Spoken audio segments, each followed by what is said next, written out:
This work was carried out in the Institute of Continuous Medium Mechanics, Russian Academy of Science, in Perm. And first of all, a few words about our motivation.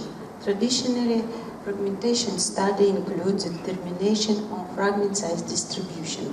In literature, we can find many types of distribution. It may be log normal, power law, mode distribution, exponential, Weibull, and Gilvary distribution.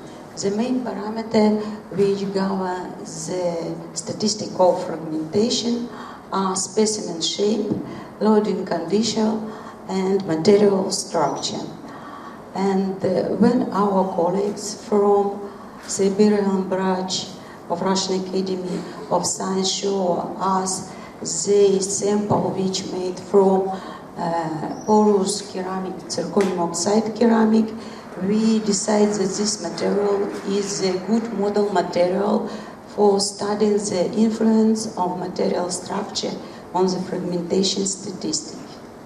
And here it is the plan of my presentation. First of all, I will tell you about material samples and experimental setup. Then I will discuss the results of our experiments, which includes strain curve and two statistical law of ceramics fragmentation, fragment size distribution, and distribution of time interval between the fractal luminescence impulse. And then to clarify the peculiarities of fragmentation process, we performed the X-ray tomography study of two samples with different porosity, and then conclusions. Let's start. The material of our sample is the porous ceramic, which was obtained from the nanocrystalline zirconium oxide powder using the plasma spray synthesis, which include porosity and then sintered at high temperature. This sketch illustrates the shape and the size of the samples. The mass of the samples varied from 2 to 6 grams. This is an image of cellular structure of zirconium oxide ceramics. Our colleagues from Siberian branch find the three types of pores in these ceramics: pore inside the particle of powder, then interparticle spore, and small pores in the shell of the cell. And we suggest that if we change the interparticle porosity, we may change the fracture mechanism of these ceramics. And now the experimental setup. For studying the fragmentation statistic, we use split Hopkinson pressure bar, inserted bar with a length 3 meters and transmitted bar 1 meter long. This allows us to provide single pulse loading, and the sample was placed between the two tungsten carbide impedance match insert in order to provide the indentation of the sample into the bar. And in order to describe the statistic, we modify split Hopkinson pressure bar and cover the sample and the bars by the plastic cylinder. This cylinder allows us to collect the fragments after unloading and provide darkness for recording the light impulses of fractal luminescence during the fracture. Each fracture events initiate the light impulses, which were recorded by two photomultiplier tube and then transmitted to digital oscilloscope. And finally, after these experiments, for each sample, we have 3 experimental curve, deformation curve, and 2 statistical curve, fragment size distribution, and the distribution of pulse between impulses of fractoluminescence. And the first part of our results is the stress-strain curve for the sample with different for porosity. Porosity varied from 10 to 60. It is interesting that for sample with porosity less than 45%, we have 1 maxima, and for sample with porosity 45 and 60, we have 2 maxima, the green one and the dashed line black one. And the second part of our investigation is the determination of distribution of time interval. This is the size of the interval, it's the number of interval. The interval varied from 2 nanoseconds to several hundred nanoseconds in active stage, and at final stage the size of interval is about 6 power to 10. And when we increase the porosity of the sample from 10 to 6, the number of interval increase by factor of 18. And this fact, the increasing of the number of interval, change the distribution function.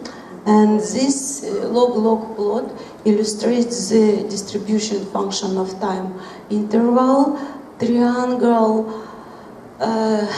indicate the sample with initial porosity of powder 20, and when we calculate the real porosity using X-ray tomography, the porosity is 2%, and circle indicate the sample with initial powder porosity 16, and real porosity for this sample is 30. And this plot has 2 slope, and when we increase the porosity, this plot for 2, and this is for 60 porosity. When we increase the porosity, we miss 1 power law exponent. The distribution shape is changed. And here is the fragment size distribution for sample for 2% porosity and for 30 porosity. This photo illustrates the shape of the fragments. This photo illustrates the fracture surface of the sample. To calculate the mass of the fragment, we use the electronic balance, and we measure the mass for big fragments separately, and the small fragments pass through the set of the sieve. And for sample for low porosity, if we increase the load intensity more than 3 times, the power law exponent, it's a double logarithmic plot, is practically the same. And if we increase the load intensity for the sample with higher porosity, the power law exponent have some variation.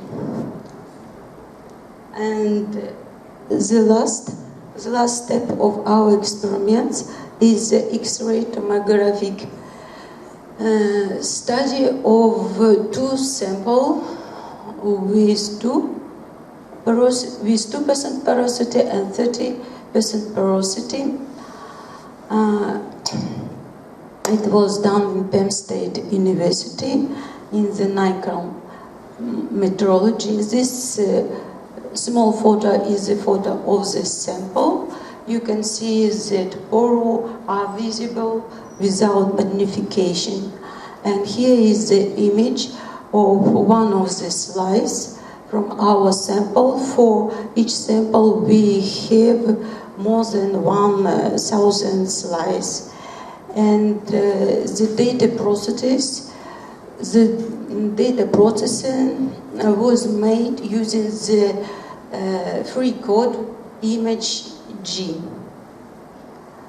And here you can see two distribution function log plot, the number of pores with the size greater than some value, and the gray point indicates the sample with the 2%, and the orange point indicates the sample with 30% pores. It is interesting that the point C concentrate the volume of the pores about 98%, and this distribution function corresponds only to the 2% of the volume of pores.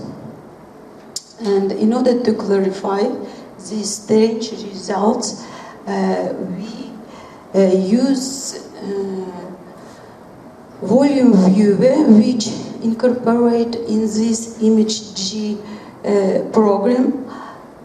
This image illustrates 3D pore view for our ceramics with porosity 2%. For this image we use only 2 slices because this program needs very much memory, computer memory.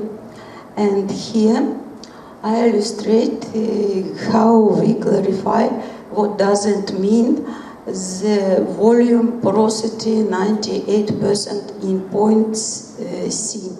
It's this program has a very good option. If we indicate some point on the cross section, the program can separate the cluster, the entire region which connect with this point. And when I change the number of the slices, 2 slices, then 5 slices, I see that there is an additional region which we see only when we increase the number of slices. And here, these 2 pictures show the cluster for 10 slices, and the distribution of all pores. And you can see 50 slices and 100 slices. And our conclusion is that point C corresponds to the big 3D cluster which consists of the pore. And our conclusion then in our experiments we find two scalings, spatial scaling, fragment size distribution, and time interval scaling. And power law exponents depend on structure of material and loading condition. And tomography study of porous structure allow us to clarify the situation with the different in fracture mechanism, and this difference provided by the presence of big cluster consists of pores inside the sample. Thank you.